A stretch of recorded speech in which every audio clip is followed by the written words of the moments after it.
Fala, minha galera!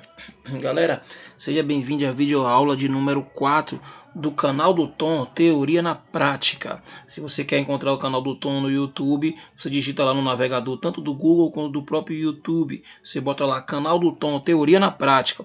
Aí você vai encontrar lá o nosso canal, beleza? Principais efeitos fisiológicos da corrente elétrica. Galera, uma corrente elétrica passando por um corpo é classificada como uma perturbação de efeitos diversos, de natureza e efeito diverso. Então não tem como você dizer que vai acontecer isso. Ó, aquele cara tomou um choque ali, vai acontecer isso com ele. Não tem como. É uma variável. Depende muito da condição do corpo do cara. Se o corpo está molhado, se está enxuto. Se o corpo do cara está molhado com água de sal. Se o cara está descalço. Se o cara usa um batidão no pescoço, algum material metálico. Se o cara tem problema de coração. Se o cara não tem. Tudo isso influencia. Beleza? A corrente elétrica é uma perturbação de natureza e efeito diverso. Não tem como você dizer de fato o que vai acontecer. O cara pode sofrer queimadura severa, ele pode sofrer uma queimadura de primeiro grau. Então, se você procurar aí os principais efeitos fisiológicos da corrente elétrica no Google, por exemplo, vai ser uma gama de coisas. Eu separei as principais, as que mais nos chamam a atenção para falar aqui. Então, o que eu vou falar aqui não esgota, é só isso, está no canal do Tom, só essas, é só essa. Não, tem várias outras também. Vou ter uma criança chorando aqui que atrapalha demais, moço. Mas, infelizmente, eu tenho que gravar. Pessoal, então vamos lá começar a nossa atividade. Olha só, que a corrente elétrica, o que o choque elétrico pode fazer na pessoa. Tetanização, o que é isso? Rigidez dos músculos, aquele limiar de não largar. O cara tenta se sair da situação, tenta se sair, mas ele fica grudado. Isso é chamado de tetanização. Pessoal, eu tenho um vídeo lá na minha playlist, acidentes. Você pode acessar lá, você vai ver o cara tá lavando a moto lá com um lava-jato e de repente, eu acho que cai água no circuito elétrico, fecha uma corrente entre ele e a água, e aí ele cai lá no chão, tenta segurando, se entortando, se contorcendo, cai ao chão, tenta desligar o equipamento, não consegue, tenta, aí lá vai, ele consegue e se sai. Eu não sei se ele viveu, se ele morreu, mas de uma coisa eu sei, ele saiu andando e com certeza ele está sofrendo alguns efeitos dessa corrente aí, porque até que ela demorou um pouco, viu, de ser cessada. Se tivesse um disjuntor no circuito, talvez teria desarmado. Então, a tetanização aí é um dos efeitos, um dos vários efeitos da corrente elétrica. Fibrilação ventricular. Então, fibrilação ventricular, eu mencionei isso na videoaula de número 3. O coração ele bate num compasso muito acelerado, por exemplo, 270, 300 e tantas batidas por minuto. Então ele está em colapso, ele pode parar a qualquer momento. Para desfazer isso aí, só com equipamento chamado desfibrilador. Então o desfibrilador vai jogar nessa vítima mais uma corrente elétrica que agora vai tentar botar o coração para o compasso normal. Funciona, não sei se você já viu em vídeo, em filme. O cara cai lá, o paciente, aí vem um médico, bota o equipamento, passa um gelzinho, bota no peito, afasta, puf! Então aquilo ali é um desfibrilador. Pela lei, no nosso país, é obrigatório em ambientes que tem aglomeração de muitas pessoas ter um desfibrilador e um profissional que saiba manipulá-lo. Então, por exemplo, aí, estádio de futebol, seja qual for a modalidade, rodoviária, portos, aeroportos, são obrigatórios por lei ter um desfibrilador e uma pessoa que saiba manipular esse equipamento. Pessoal, a corrente elétrica também, ela pode causar aí uma parada respiratória, é muito perigoso. O cara, quando para de respirar, não há oxigenação no sangue, não há oxigenação para as células, principalmente para as células do sistema nervoso central. O cérebro, quando ele para de receber oxigênio, ele começa a necrosar. O que é necrosar? Ele começa a apodrecer, ele começa a entrar em putrefação. Dependendo da demora da reanimação ali, o que pode acontecer? O cara pode até voltar, mas pode voltar com alguma sequela. Por quê? Porque a depender da parte do cérebro que foi atingida, ele pode voltar sem a fala, sem a visão, sem o movimento das pernas, ele pode voltar tetraplégico. Então a gente não pode voltar cego, então a gente não tem como mensurar o que de fato vai acontecer, não tem como a gente dimensionar isso. Então, o choque elétrico ele pode causar uma parada respiratória, pode causar queimaduras tanto de primeiro como de segundo ou terceiro grau. Ele também tem a capacidade de fornecer ao corpo humano o efeito de eletrólise, que é a mudança da qualidade do sangue. O sangue pode ficar muito grosso, pode ficar muito ralo, pode acabar com alguns componentes da defesa do nosso corpo, que são chamados de leucócitos, né? Os leucócitos são 5 tipos de leucócitos, que tem os glóbulos brancos, né, no nosso sangue. Então ele pode afetar também os glóbulos vermelhos, que são as hemácias, ou chamado de eritrócitos. Então é muito perigoso o choque elétrico.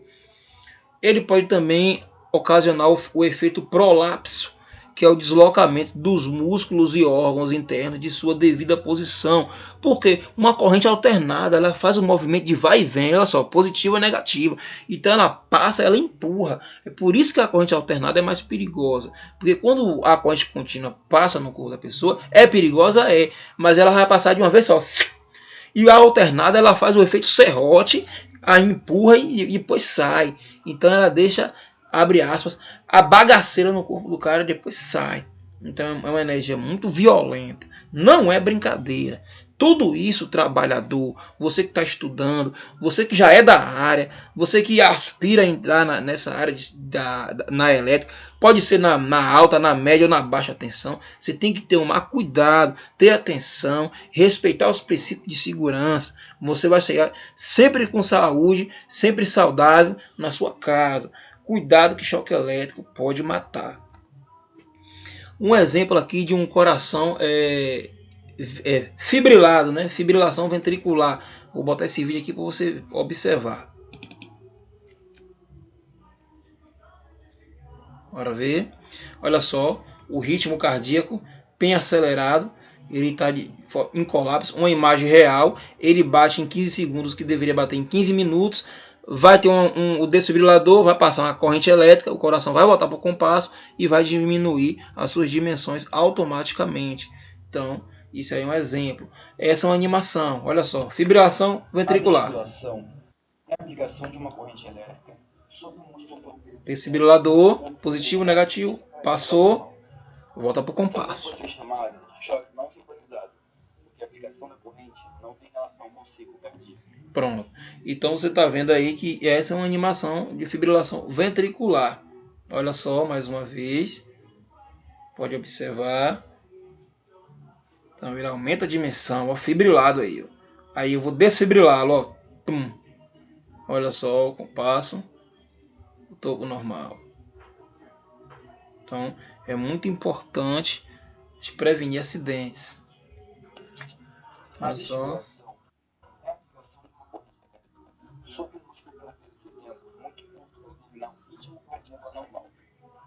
Também pode ser chamada de choque não sincronizado, porque a aplicação da corrente não tem relação com o ciclo cardíaco.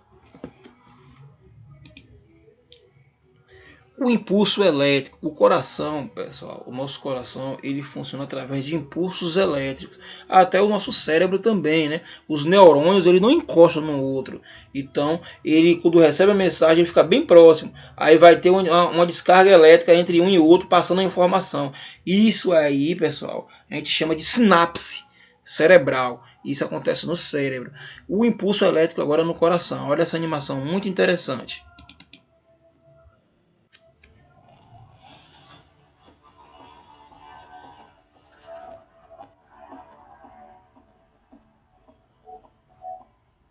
Esse é o canal do Tom. Se você está gostando do material, deixa o seu like, compartilha esse vídeo, deixa o seu comentário. Vamos seccionar o coração. Olha só. Os impulsos elétricos fazendo com que ele funcione.